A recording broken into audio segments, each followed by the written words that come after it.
I've never been much of a believer in those stories we hear in small towns. You know, every city has a legend, a mysterious figure, a ghost that haunts somewhere. So, when we went to that little town in the countryside for a college project, I found it funny how the locals knew about the man on the overpass. They didn't say exactly what he was doing. They just gave those answers and looked over their shoulder, as if someone could hear. We just laughed and carried on with our work. But now, looking back, I wish I had taken it more seriously. Because what happened that week still gives me chills, and I can't explain it at all. It was on the third night that it all started. I had gone out alone to smoke a cigarette after dinner, while the rest of the group reviewed some notes at the hotel. The city was silent at night. You could only hear the sound of crickets and every now and then, the engine of a distant car. I was leaning against a pole near the parking lot when I looked at the road and saw the silhouette of someone standing on the old overpass a little further away. He didn't move. I couldn't even see if he was breathing. He just stood there, looking down at me. My first instinct was to think it was someone from the city, maybe a homeless person or a drunk. But something about the way he was bothering me. I stood there for a few seconds, waiting for him to do something. Move, wave, anything. But no, he just stood there. I returned to the hotel a little uneasy, but I didn't say anything to anyone. I didn't want to seem paranoid, because it could very well have been just some guy. But the next day, while we were having coffee, one of my friends, Andre, came in a little clear and said that he had seen something strange the night before. Before he even finished, I already knew what he was going to say. He said that, returning from the grocery store, he saw a man standing at the end of a deserted street near the city square. The guy was completely still, facing towards him, but kind of long in the dim light. Andre watched for a while, waiting for the guy to move, but nothing. He just turned his back and walked away, with that strange feeling that something was wrong.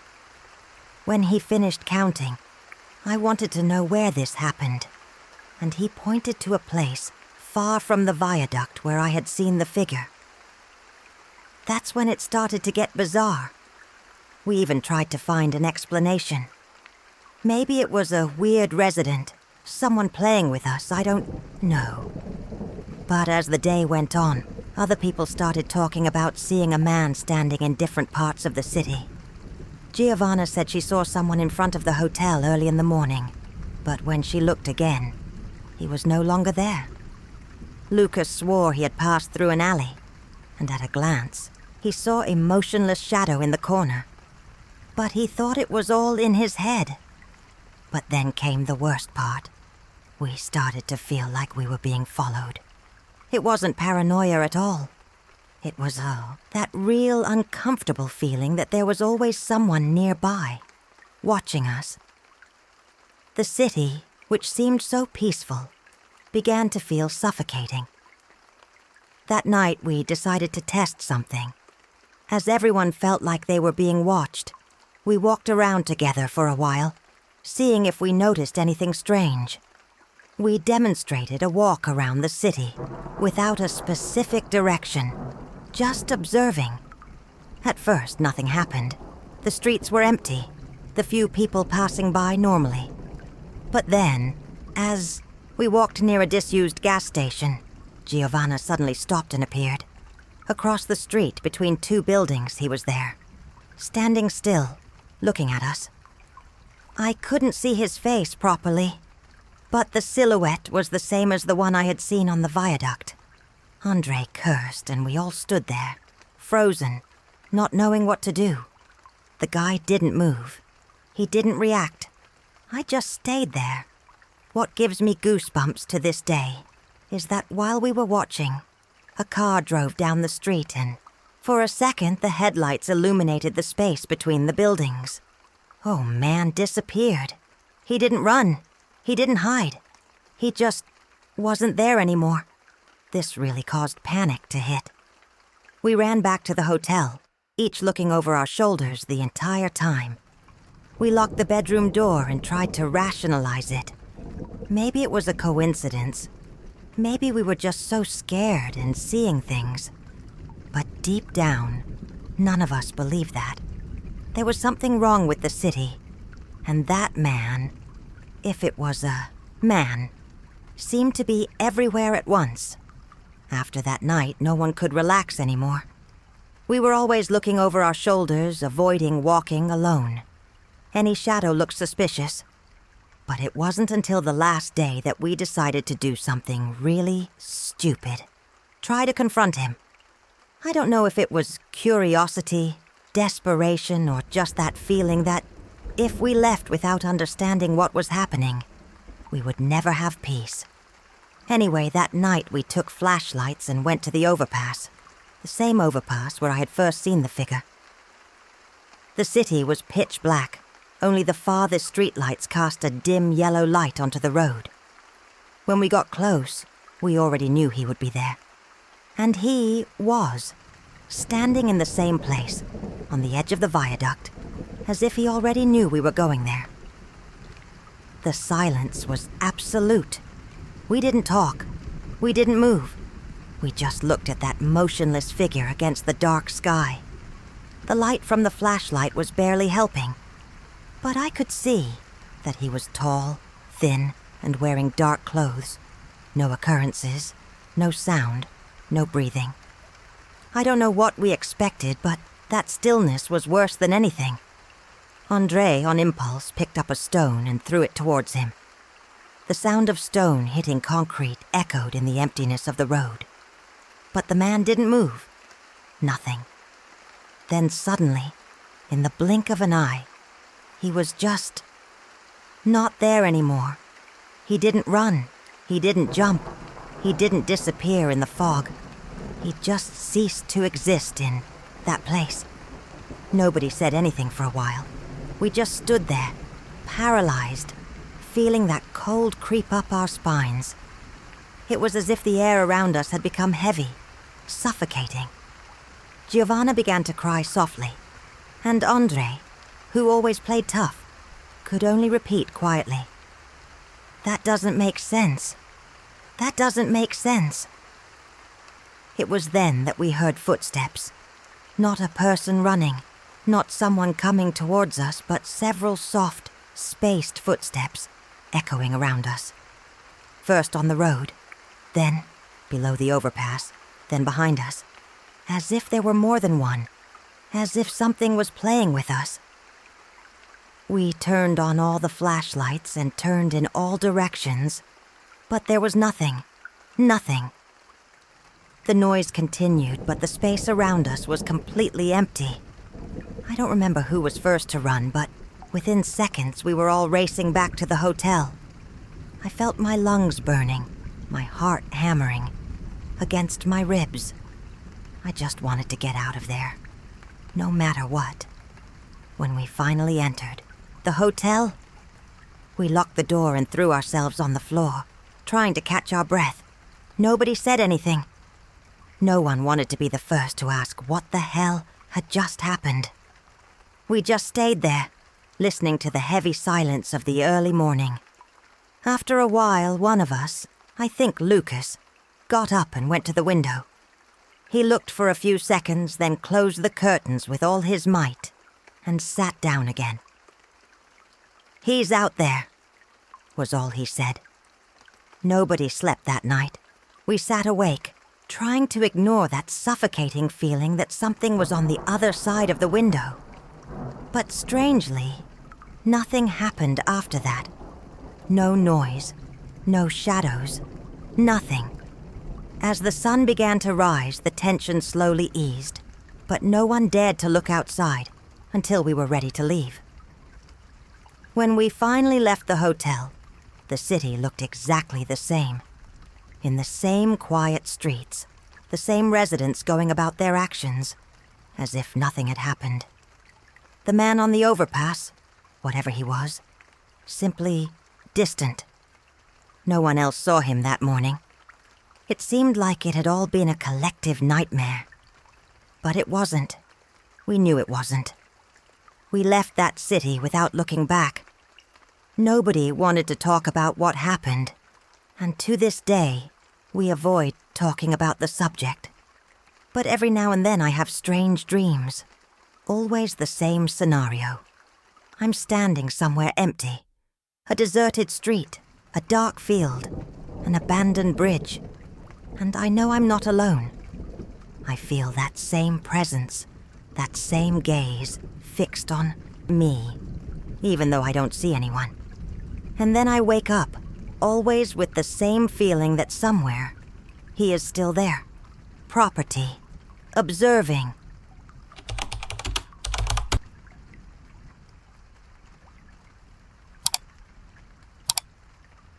Coming home after so long was strange. My mother died just over a month ago, and as an only child, I was left with the task of resolving everything. Emptying the house, deciding what to sell, what to keep, what to simply throw away. The house where he grew up was an old wooden building with tall windows and a floor that creaked under every step. It's in a small town, far enough away so that neighbors aren't too close. I spent my entire childhood there, but I left as soon as I could. Returning, now, alone, brought a mix of nostalgia and discomfort. During the day it was easy to ignore, but at night it felt like the house was breathing on its own. For the first week, everything seemed normal. Sad, but normal. I spent the days organizing things, revisiting boxed memories made years ago. But it was on the third night that I started to notice the little things. First, there were the children. I woke up in the early hours of the morning to a faint noise in the hallway, like footsteps dragging on the floor. The kind of thing we want to believe we dreamed of. But then came the rest. The lamp I was sure I left off turned on the next morning. The living room chair facing at an awkward angle. And what bothered me most, a smell. A strong men's cologne smell that I had never smelled at home before. The next morning I tried to find rational explanations. Maybe I turned it on or lamped myself and forgot about it. Maybe the chair had been like that since before and I just hadn't noticed. The smell of cologne. It could have been some of my father's old clothes, stored in a corner and releasing their aroma after being closed for so long. But it was strange. My father left home when I was still a child and never came back. And my mother never used anything like it. Still, I forced my mind to accept these excuses and go about my day as if nothing had happened. But that night, I woke up again. This time, it wasn't just steps. It was the sound of something dragging, like heavy fabric rubbing against the wood of the hallway. I held my breath and lay there, motionless on the bed, trying to understand if it was real or just my mind playing tricks. The whole house felt safe in the air with me. The silence that came after was even worse. I tried to sleep again, but it took hours before the tiredness finally overcame the fear. When I woke up, the bedroom closet was begging. I was absolutely sure I closed it before going to sleep. This time, the discomfort was no longer something I could ignore. I decided to test something. Before going to sleep, I closed all the doors, drawers, and left some objects in specific positions, like a glass turned upside down in the kitchen and a chair blocking the hallway door. I wanted to see if everything would be the same in the morning. But when I woke up, I wasn't. The chair had been moved aside. The glass was upright and, worse, the dresser drawer next to the bed was ajar again. My stomach sank. I was alone there. Who else would have messed with these things? The cologne smell was also stronger. Now it permeated the air, as if someone had just passed by. I checked all the doors and windows. Locked. No sign of invasion. But something was wrong. I could feel it. The house doesn't look empty. The feeling that someone was watching me grew every hour. But there was no one. Or at least, not that I could see. At this point, I knew I wasn't imagining things. But what made me most worried was the lack of concrete evidence. I need to see it with my own eyes. So, the next day, I went into town and bought a small camera that works with a motion sensor. I installed it in the living room, facing the hallway that led to the bedrooms. If something or someone was walking around at night, I would see it. When I lay down, my entire body felt tense, as if I was waiting for something to happen. And it happened. I woke up at 3:27 a.m. to the sound of a dry crackle in the hallway, followed by slow, rhythmic footsteps. I didn't have the courage to get out of bed. I just stood there, listening, my heart racing, cold sweat running down the back of my neck. When morning came, I went straight to the camera. My finger shook as I opened the recording on my cell phone. At first, there was only an empty room, lit by the dim streetlights. Then, around 3 a.m., something happened. A shadow passed through the hallway. It is not a diffuse shadow or a quick figure. It was a man. Tall, thin, with strangely methodical movements. He crossed the room slowly, as if he knew exactly where he was going. And then, my stomach dropped. He stopped right in front of my bedroom door. He stayed there, motionless, doing it. But the camera didn't capture his face. After a few seconds, he turned and walked out of the frame. My skin crawled all over. I slept with the door closed, but what if it hadn't been locked properly? What if he had gotten in? I jumped out of the chair and ran to the bedroom door. Closed. Locked. But that just made me even more scared. Who was that man? How did he get into the house without breaking into anything?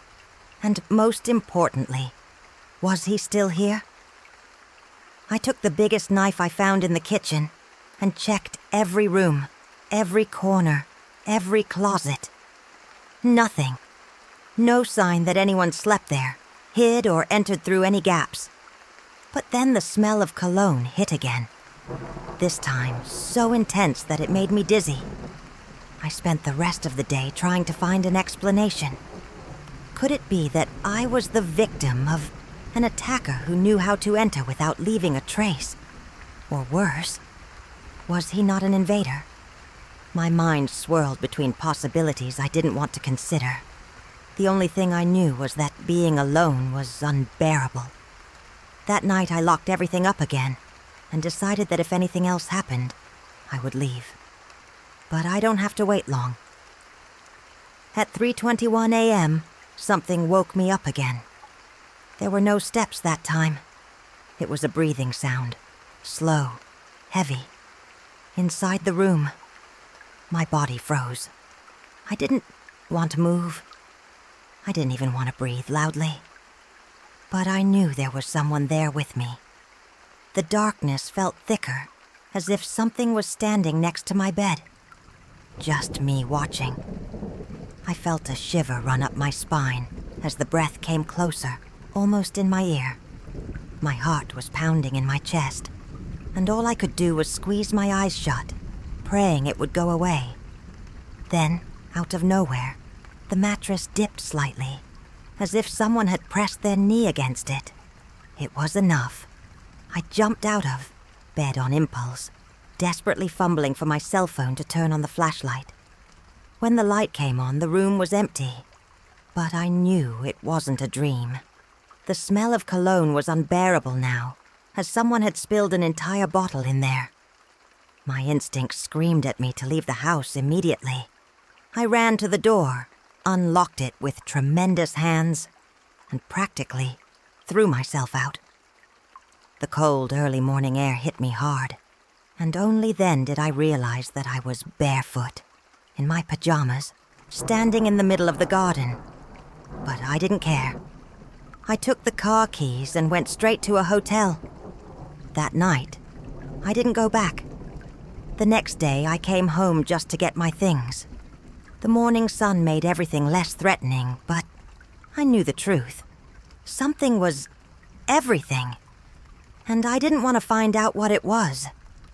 I rushed in, trying to ignore the smell that still permeated the air.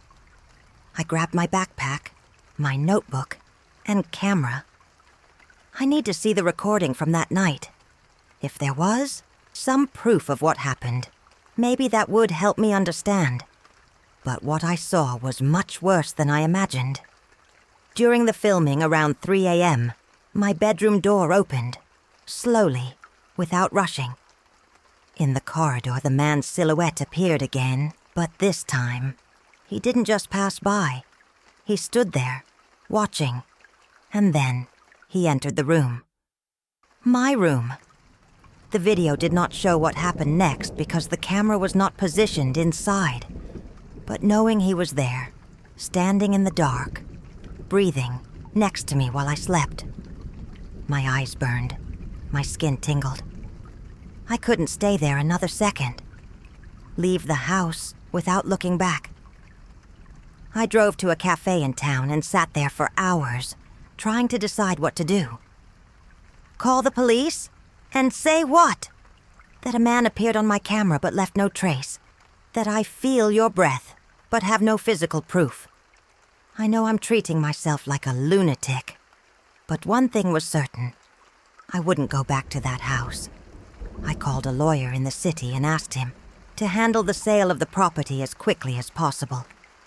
I didn't want anything from there. Not the furniture, not the memories. Nothing. A few weeks later, the house was sold to a retired couple. I felt relieved, until I received an email from the new owner. It was short, direct. She asked if I knew anything about a strange smell that appeared at night. A strong masculine cologne smell that seemed to come out of nowhere. I read it with my breath held, my hand sweating over the mouse. I never responded.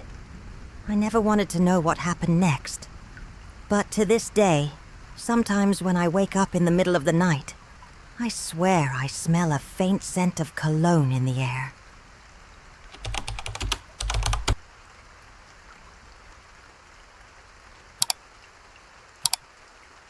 I was never very close to my uncle. He was one of those strange relatives who appear every now and then at family gatherings, talk a little and a little before anyone can start a conversation.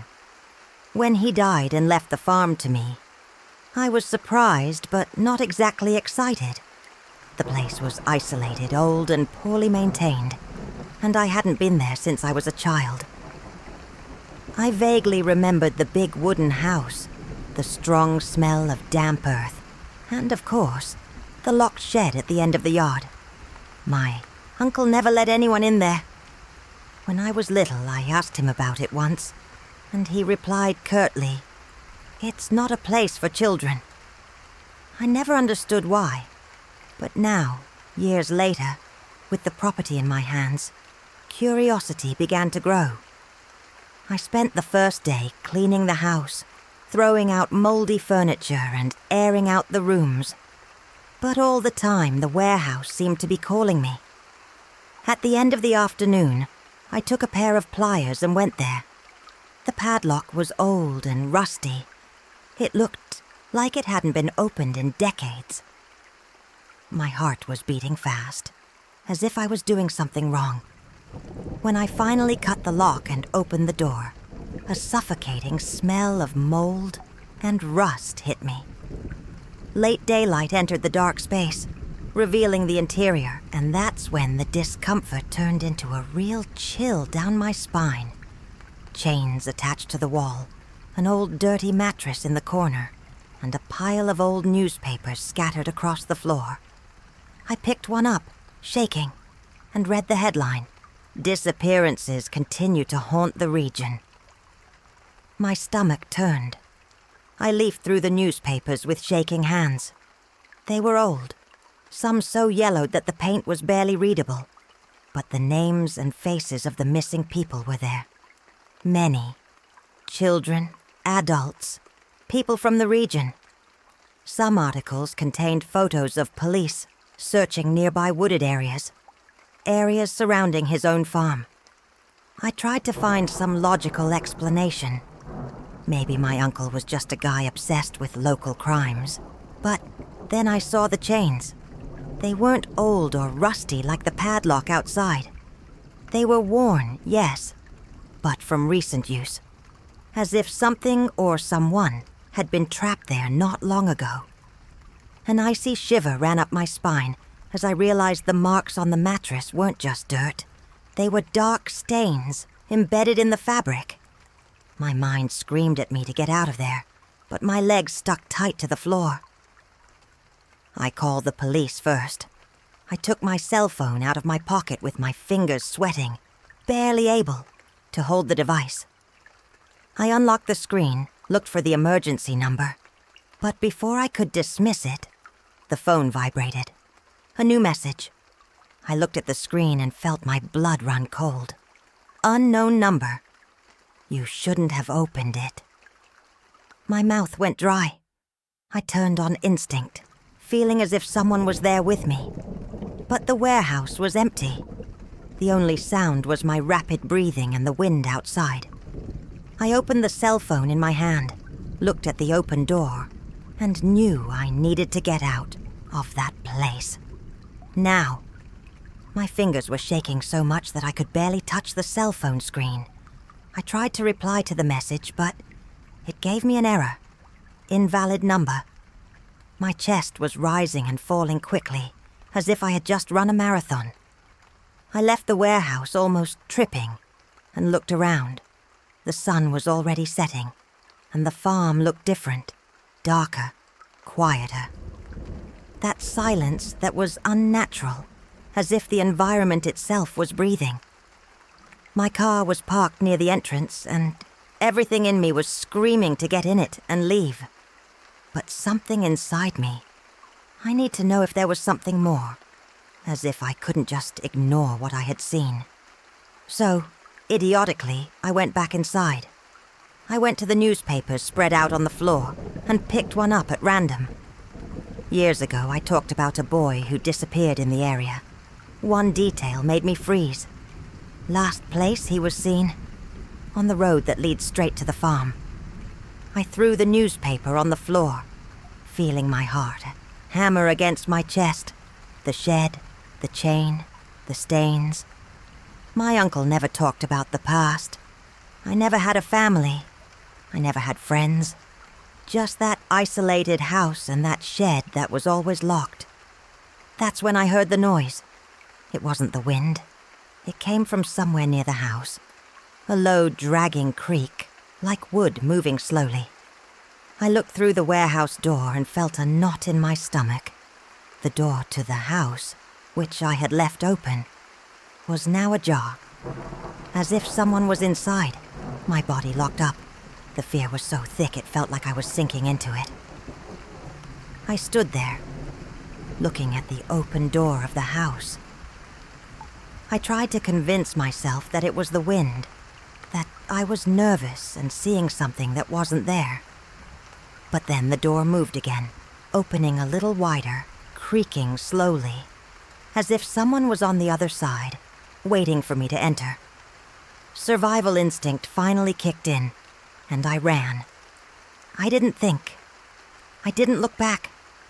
I just ran straight to the car, unlocked the door with shaking fingers and jumped in, slamming the door shut. I started the engine in desperation, my rapid breathing filling the car. But the moment I turned on the headlights, my heart stopped. There, standing on the porch of the house, was a man. Tall, thin, dark clothes. It didn't move when the headlights illuminated it. It didn't react when my engine roared. I just stood there, looking at myself. My eyes went straight to his hands. One of them held something. Something small and shiny. It took a second for me to realize what it was. My cell phone. The same one I had just used. The same one that should have been in my pocket. My mind can't process that. I didn't feel anyone approaching. I didn't hear anything. Don't wait any longer. I put the car in reverse and squealed down the dirt road, sending waterfalls flying everywhere. In the rearview mirror, the last thing I saw was him still standing there, holding his phone, watching me disappear down the road. I didn't go back to that farm. I wasn't able to. No matter how much I tried to rationalize everything that happened. The image of the man on the porch, the idea that he was holding my cell phone, watching me without saying a word. That never left my mind. I drove straight to the nearest town and called the police. But when they arrived at the scene, there was nothing. There is no evidence that anyone was there. The house was empty. The shed was locked again, with no trace of me having disturbed it. They looked at me like I was crazy, like I made it all up. And deep down, I also started to question my sanity. Did I really see that? Or did the loneliness, fear, and abandonment of that place affect me so much that my mind created a monstrous thing to terrify me? But there's something I'll never forget. After a while, I found the message again. The unknown number, the message I received in the warehouse. You shouldn't have opened it. But this time she was different. It was no longer an isolated message. When I looked at the data, I saw that it had been sent before I cut the lock. I don't know who or what was watching me on that farm, or if it's still watching me now. But one thing is certain, that she'd held something far worse than I could have imagined. And to this day, every time you check my phone, it will let me know. Is it waiting for me?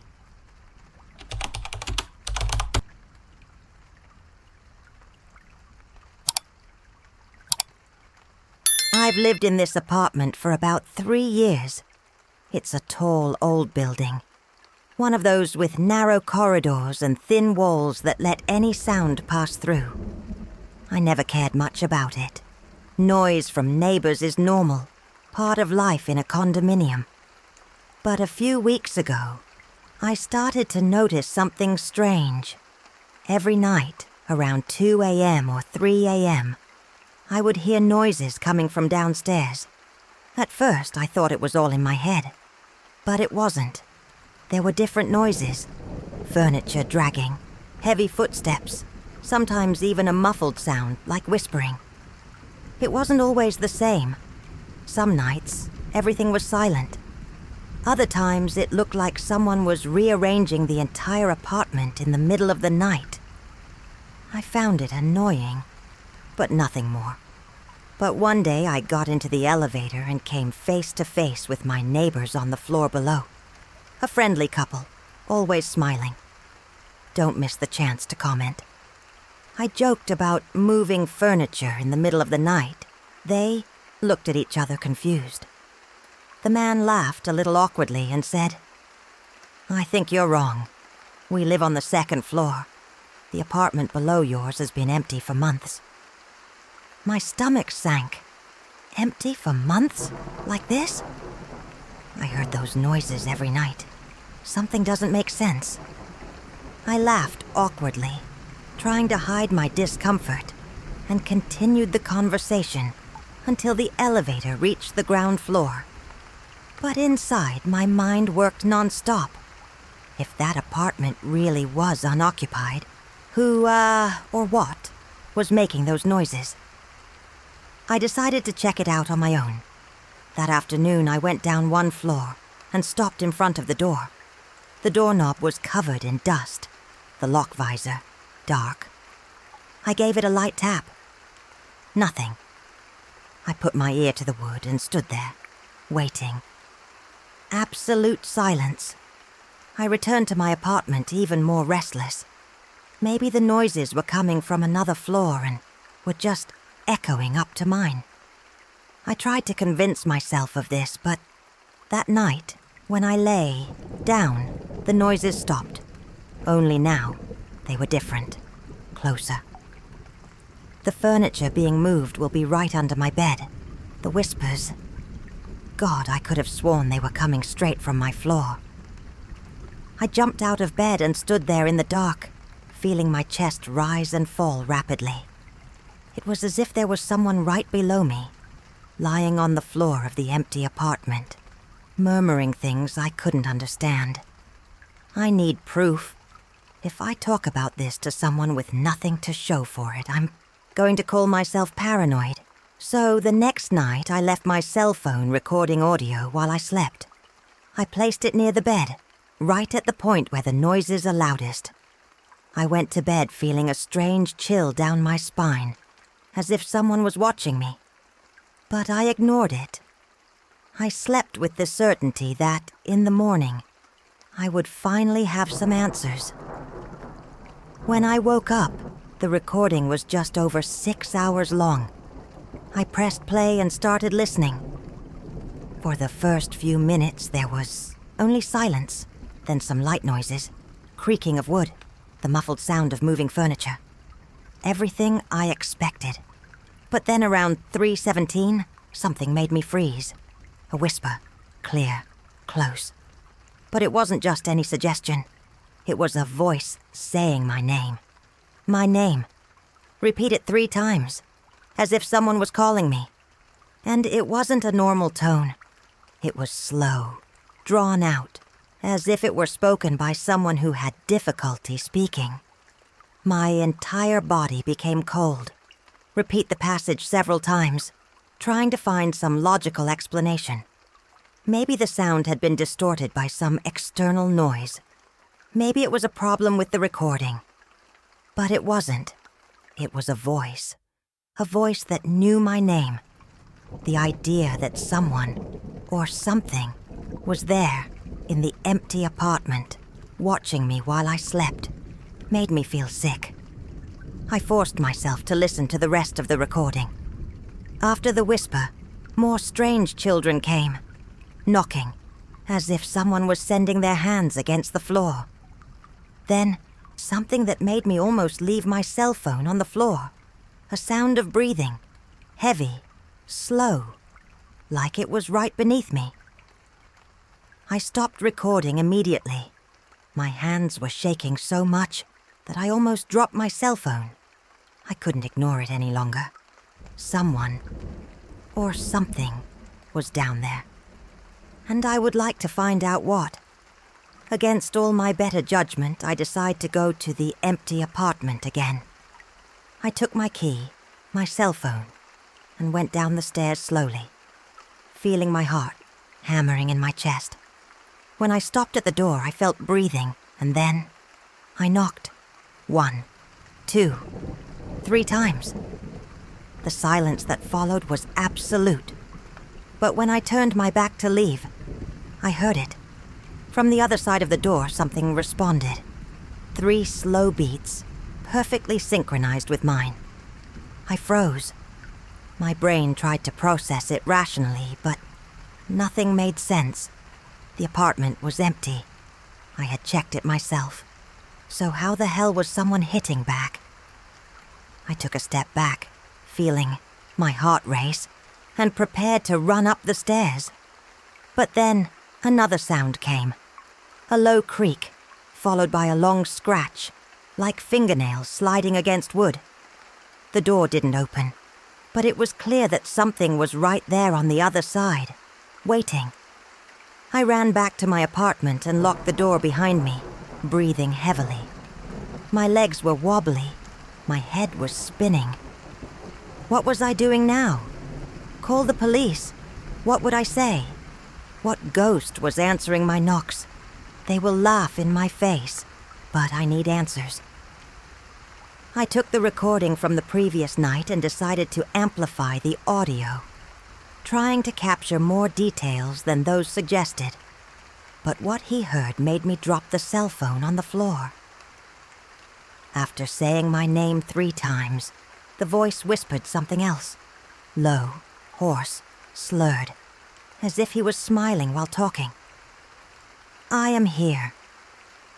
My vision blurred for a second. I felt my body go cold from the inside out, as if all the blood had drained from my veins. I am here. These words echoed in my head like a warning, a provocation. I swallowed hard and looked around the apartment, as if suddenly that here could be much closer than I imagined. My brain tried to find logic. Maybe some neighbor is playing a prank. But how would anyone know my name? How could someone make a recording so wrong? Because now, listening to it again, that voice didn't seem normal. There was something in the intonation, something that seemed wrong, displaced, as if whoever was speaking was not used to words. I need to get out of there. I grabbed my notebook, some clothes, and my cell phone, and went straight to the lobby. O looked at me strangely when he asked about the apartment below my security guard. He scratched his head and replied with the greatest naturalness in the world. It's empty, yes. The owner passed away almost a year ago. Since then, no one has wanted to rent it. My heart sank.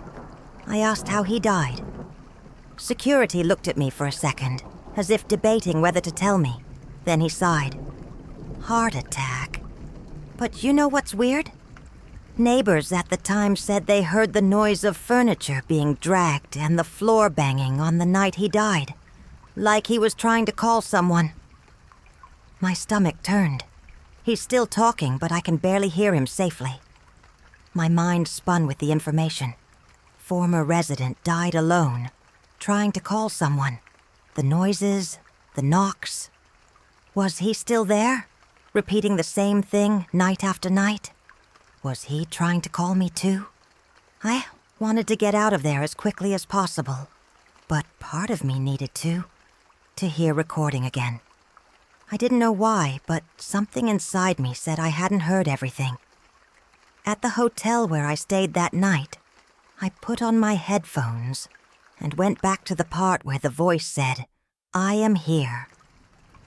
I turned the volume up to maximum and closed my eyes, trying to capture any detail that might have gone unnoticed. That's when I realized there was more. Deep inside, almost imperceptible, between the whispers and heavy breathing, there was another sound. Something rhythmic, repetitive. My blood ran cold when I recognized what it was. They were nails scraping against wood, as if someone was lying on the floor, right under my bed, trying to get out. My breathing became short. My hands were sweating so much that I almost dropped my cell phone. The noise was there all the time, hidden behind the whispers, behind the breathing. I just hadn't paid attention before. But now, listening in the absolute silence of the hotel room, that was, of course. It wasn't a distant sound. It wasn't something coming from the apartment below. It was from inside my room, under my bed. I turned off the recording immediately, as if that could erase what I had just heard.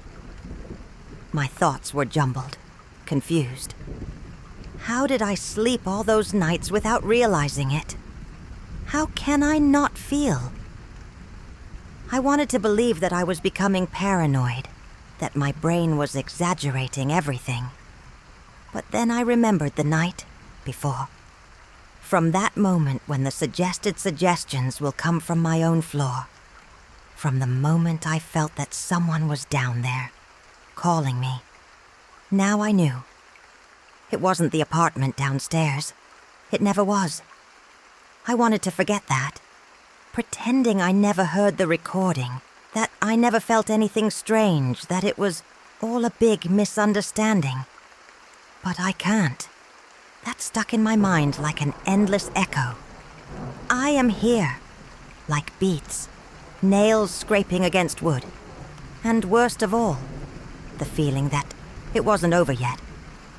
I spent the night awake, staring at the ceiling of my hotel room, feeling goosebumps run up the back of my neck whenever any noise echoed down the hallway. When morning came, I made a decision.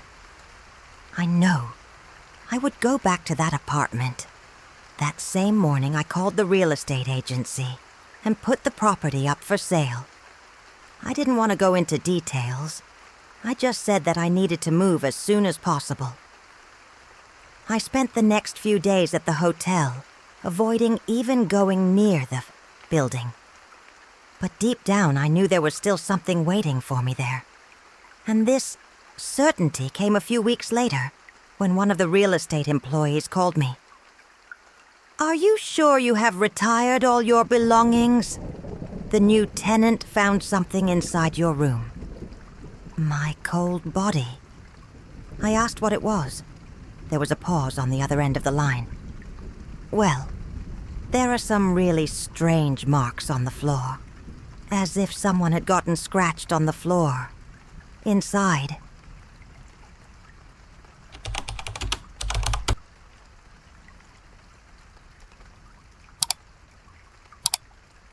I've delivered to all sorts of weird places. Dark streets, crumbling buildings, houses in the middle of nowhere. But I never felt what I felt that night. The order arrived when I was almost ending my shift. The address was in a neighborhood that I didn't know well, but as it paid well, I accepted without thinking twice. The way there was peaceful, but when I arrived on the street, something already seemed wrong. There were practically no lights on, nor streetlights illuminating the sidewalk. The house at the address was one of the only ones that had some light, but it was dim, as if it came from a back room. It looked empty. No cars in the garage, no movement. Just that open door, as if someone had left in a hurry and forgotten to close it. As soon as I stepped onto the porch, my cell phone vibrated. A message from the customer. "Please don't knock. Just leave it by the door." This already made me suspicious. Most people ask me to call or ring the doorbell, but that's okay. Maybe it was late and someone was sleeping. I crouched down, left the bag on the floor, and for a second stood there, trying to hear any noise coming from inside the house. Nothing. No sound. But the moment I turned to leave, something stopped me. In the corner of my vision, just inside the house, a shadow moved. It wasn't an optical illusion. I saw. Fast, silent, as if someone had stepped back into the darkness. My body locked up. A wave of cold runs down my back. There was no one at the door. No one to take the order. But someone, or something, was inside. I didn't want to stay there another second. I took a step back, trying to stay calm. But the feeling of someone watching me was suffocating. My heart hammered in my chest as I hurried to the car. I opened the door and walked in quickly, locking it as soon as I felt it. I started the engine and looked in the rearview mirror, still trying to process what I had seen. The house was still there, silent, motionless. But something told me that if I looked long enough, I would see that figure move again. I didn't want to pay to see it. I put the car in gear and got out of there as quickly as possible, the empty and dark street behind me. That's when the cell phone vibrated again. A new message from the customer. I was still driving, but something in my stomach twisted before I even looked at the screen. I picked up the cell phone with a trembling hand and read the message. "Why did you come to this house? I didn't ask for anything." My blood ran cold. My first thought was that it was a prank, someone trying to scare me. But then I looked at the address on the app screen. It was the same one I had followed. I was sure of it. But what if it wasn't? What if, somehow, I had ended up at the wrong house? Look in the rearview mirror again. The house was already far away. We could barely see it. But just as I turned the corner, the dim lights inside flickered and went out all at once. My chest felt heavy. This doesn't make sense. How could I have gotten the address wrong? I looked at the app again, reviewed the route. It was the right address. But the customer was saying he hadn't ordered anything. My brain tried to come up with a logical explanation, while my hands sweated on the steering wheel. Maybe someone used his account to order and send it somewhere else. Maybe it was a mistake in the system. But none of that explained what I had seen inside the house. That shadow moves. The way the lights flickered and went out just as I was leaving. Something was very wrong. I need to get out of there. Stepping on the gas, I tried to ignore the urge to look in the rearview mirror, but I couldn't help it. When I looked, I felt an icy shiver run up my spine. On the sidewalk, in front of the house, there was someone standing. I couldn't see the face. I couldn't make out any details. Just a dark, motionless figure facing my direction. I didn't wait to see what would happen. I just kept driving, sweaty hands on the steering wheel, trying to convince myself that this wasn't real. But then my cell phone vibrated again. Another message. You saw me. My fingers went numb when holding the cell phone. The car kept moving, but my mind stopped. You saw me. The screen glowed in the darkness of the car, and I couldn't think of anything that made sense. Who was sending me these messages? Was someone playing with me? Or was it that thing I saw inside the house? Dread gripped me in a way I had never felt before. My entire body felt cold, as if a pair of invisible eyes were still staring at me. I thought about blocking the number. I thought about throwing my cell phone on the passenger seat and forgetting all about it. But before I could do anything, the cell phone vibrated once again. I didn't want to look. I don't deviate the look. But I looked. Now I see you too. My heart almost stopped. The air felt heavy inside the car, as if something was there with me. That's when, out of the corner of my eye, I saw something in the rearview mirror, in the back seat. I didn't see a face nor a whole body, but there was something there. A shadow, dark, amorphous, present. My instinct screamed and I broke free, throwing the car to the side of the road. When I looked again, there was nothing. Nothing. The bench was empty. But I knew. I knew it had been there. I accelerated without looking back, without thinking, without breathing properly. I never went back to that neighborhood again.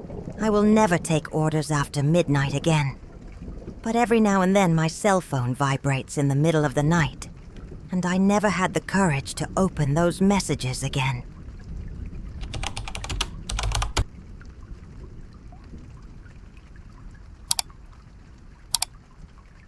Julia and I moved into this apartment about 6 months ago. It was a quiet neighborhood, wide streets, low buildings, the kind where everyone kind of knows everyone. At first, it was perfect. But then, we started to notice the car. An old sedan, faded blue, with a crooked bumper and tinted windows. It was always parked across the street, directly in front of our window.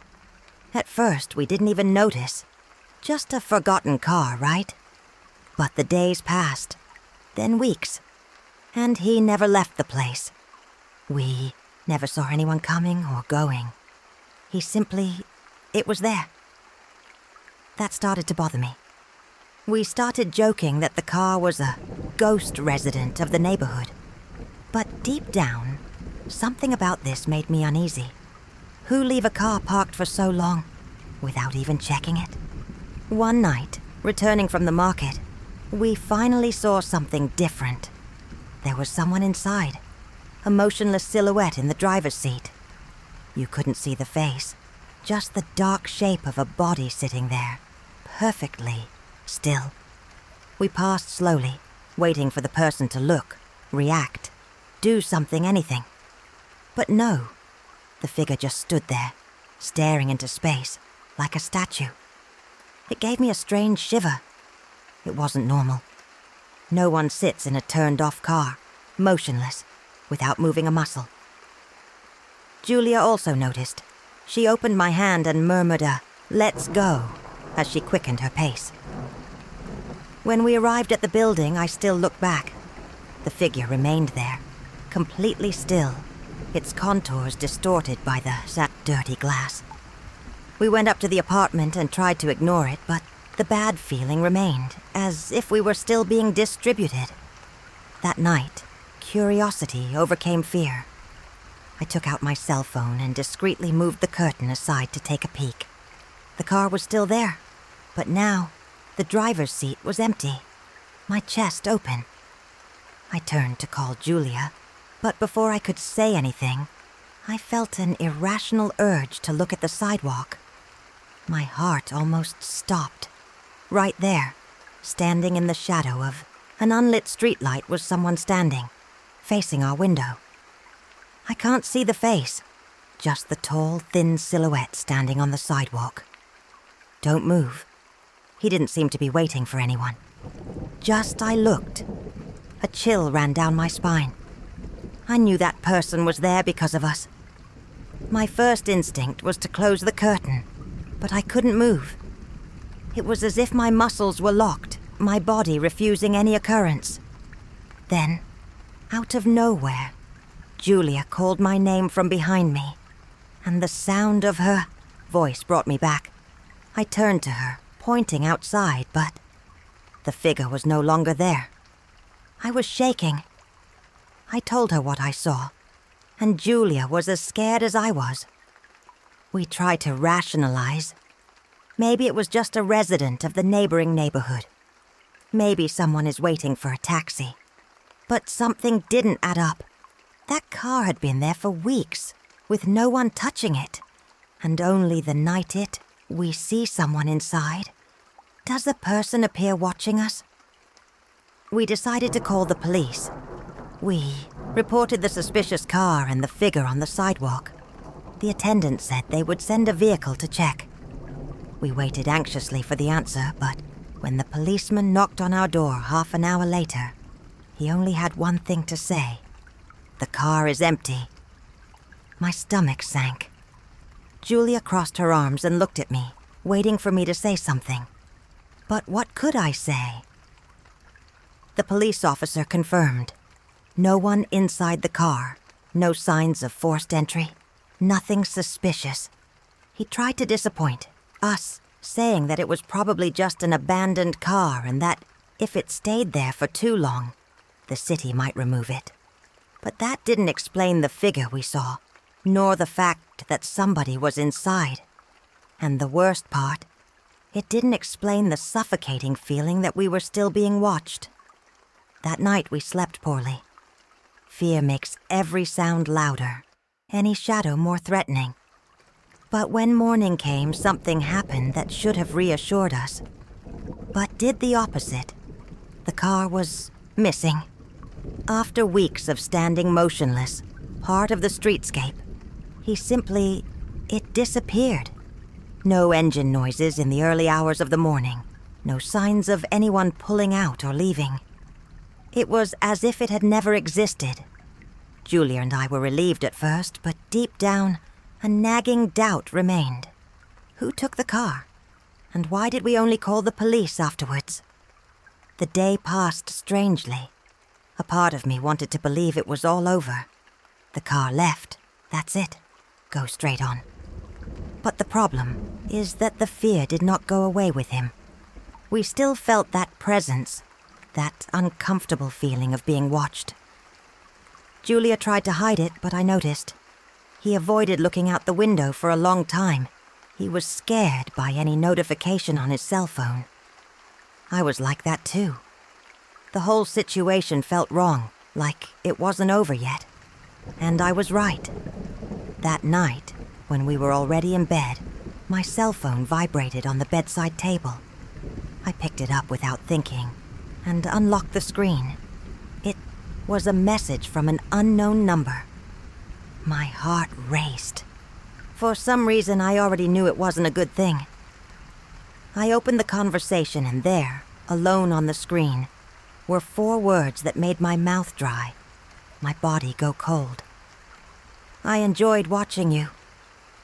My fingers went numb when holding the cell phone. It was as if my mind refused to process what I was reading. I enjoyed watching you. My throat dries up. I looked at Julia, who was almost asleep, oblivious to what she was waiting for. I didn't want to scare her, but my head worked overtime. Who sent this? The card disappeared in the morning, but what if the person never left? What if, the whole time, she was somewhere nearby, watching? I wanted to believe it was just a stupid prank, but something about it seemed so much more intentional. I saved the number and tried to call back, but it was out of service, of course. At this point, my entire body was shaking. I went straight to the living room and slowly pulled back the curtain. My heart stopped for a second. There he was. Not the car. One person, standing across the street, facing our window. Stop, waiting. My breathing caught. The figure was there, completely still, like a shadow melted into the darkness of the street. My heart hammered in my chest, and for a second I was frozen, unable to decide what to do. Call the police? Awaken Julia? I just knew I couldn't look away, because deep down, an irrational fear grew inside me.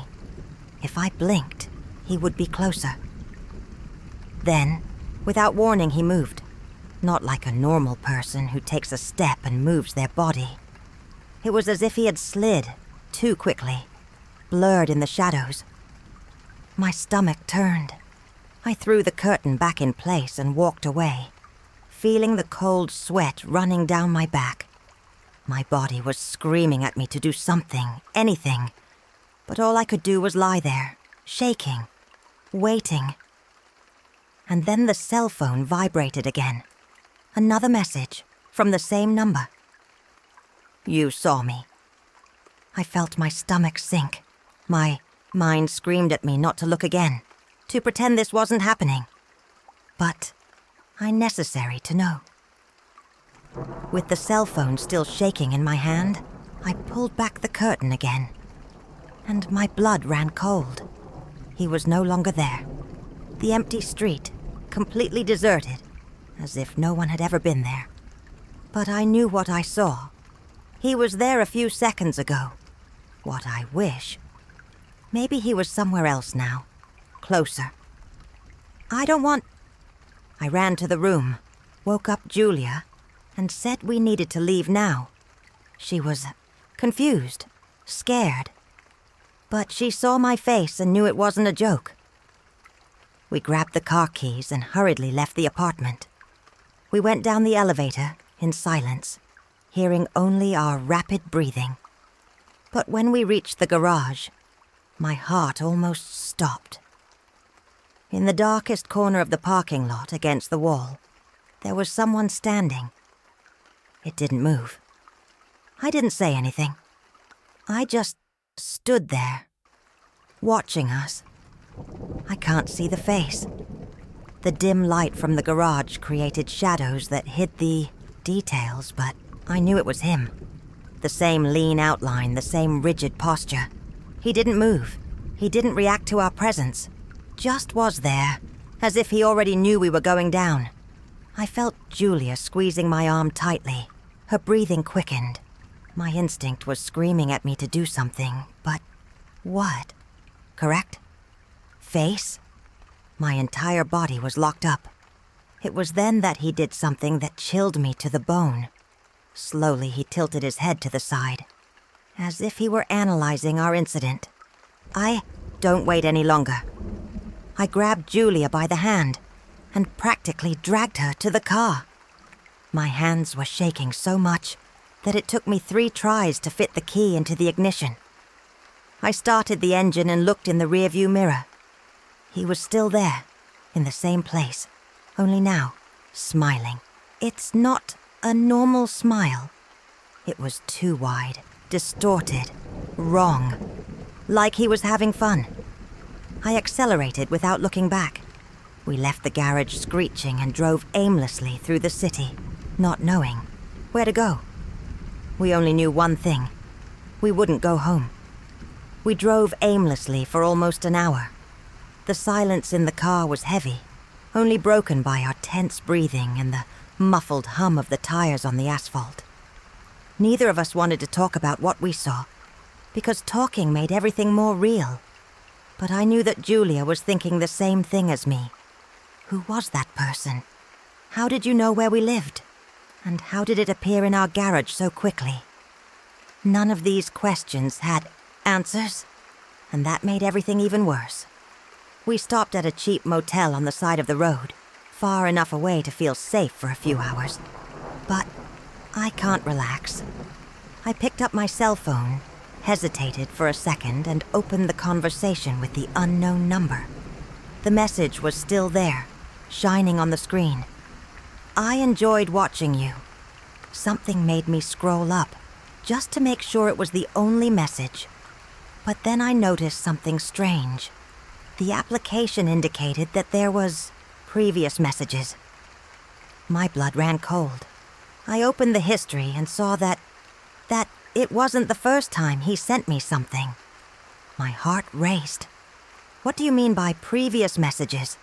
I scrolled up further and saw that there was other messages, sent days in advance, perhaps weeks. But I had never seen any of them, as if they were turned off and somehow recovered now. My hands were sweaty as I read. They were all short, direct. You saw me. I know where you live. Don't hide. My vision went dark for a second. He was already watching us long before to notice the car. I swallowed hard and showed Julia my cell phone. She turned pale. "This can't be real," he whispered. But it was, and the worst was yet to come. The last message sent while we watched the direction made me drop my cell phone on the floor of the motel room. "You guys can run." My body froze. The message has been sent exactly 5 minutes ago. I looked at the bedroom window, feeling fear rising inside me. Julia was already getting up from the bed, her eyes wide. Someone was out there, watching us. My breathing became short. I looked at Julia, and for the first time I saw real fear in her eyes. The kind of fear that needed no explanation. Slowly I got up and went to the window, trying to peer in without moving the curtain. Outside, the motel parking lot was almost empty, just a few cars scattered around. But then I saw it, in the farthest corner, where the streetlight failed and the shadow swallowed part of the asphalt. There was someone standing. The same silhouette, the same slim contour. He was there. My stomach turned. He doesn't approach. He doesn't do anything. I just stood there, watching, as I always did, as if he knew that no matter how much we had run away, it would be no use. He found us again. And then, my cell phone vibrated once again. The message was short, without explanation, without context. Just 4 words that made my blood run cold. "You can't run away." My vision blurred for a second. The motel room felt smaller, suffocating. My instinct screamed at me, do something. But what? He was out there, standing in the shadows, waiting. If I left, he could... No, I didn't even want to think about it. Julia held my arm tightly. "We need to go to the police."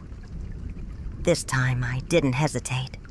I grabbed my car keys and checked the door twice before leaving the room. We ran down the motel hallway without looking back. But I knew he was still there. "See ya." We got in the car and left, screeching. I called the police as I drove, my shaky voice explaining everything. The car, the messages, the man in the shadow. The attendant seemed skeptical, but promised to send a patrol car to the motel. Excellent. But deep down, Something told me it wouldn't work, because when I looked in the rearview mirror, the road was deserted. But for a split second, a figure appeared between the posts, standing on the side of the road. He already knew where we were going. We arrived at the police station, still shaking. The police officer at reception looked at us strangely, but when I told him about the messages and the man who seemed to be following us, he finally became serious. He took my cell phone and analyzed the messages carefully. "That number is from a cell phone over there," he said, frowning. "Difficult to track." This only made my feeling of helplessness worse. I asked if I could check the motel's cameras, but the officer let out a tired sigh. "Most of these places don't keep recordings for very long." Julia opened my hand, and for the first time I felt something in it that hadn't been there before. Despair. We filed a police report, and the police officer promised to do rounds at the motel and our apartment. But when I asked if we were going home, my response was automatic. No. I knew that even with the police involved, that man wouldn't stop. He knew where we were, and worse, he liked it. The police officer recommended that we spend the night elsewhere and try to follow our routine normally over the next few days. But as we left the police station and got into the car, another notification appeared on my phone. I already knew what it was before I even looked. Just 2 words. "See you soon." And then, who or what were you watching, this couple? Was it just an obsessed stalker, or something much more sinister? Tell me in the comments. What would you do if you received a message like this? Have you ever been through something similar? I want to know your opinion. If this video has stuck with you so far, don't forget to subscribe to the channel and activate the bell. This is essential so you don't miss the next scary stories to come. And since you like scary stories, don't leave now. The next video that will appear on the screen has an even more disturbing story. Click there and continue this understanding in terror. See you there, if you have the courage.